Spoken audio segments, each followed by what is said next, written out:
Goeiemôre my boetie en sissa, wees gegroet in die wonderlike naam van Jesus op hierdie geseënde Dinsdagoggend.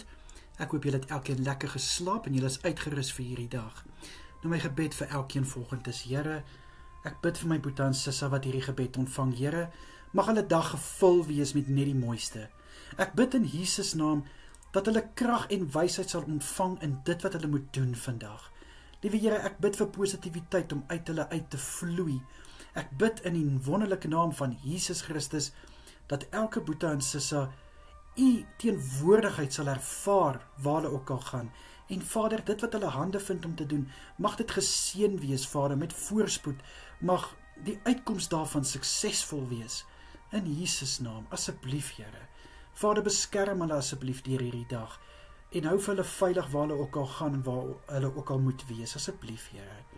En Vader, baie dankie dat U vir ons geseën het gisteraand met 'n soete nagrus. Dankie dat ons goeie rus kon inkry en dat dit die uitkoms was dat ons kon opstaan deur U genade vir hierdie dag. In Jesus Christus naam is dit my gebed. Amen en amen. Lekker dag vir elkeen verder en ons bid vanaand weer saam. Mooi bly julle. Bye bye.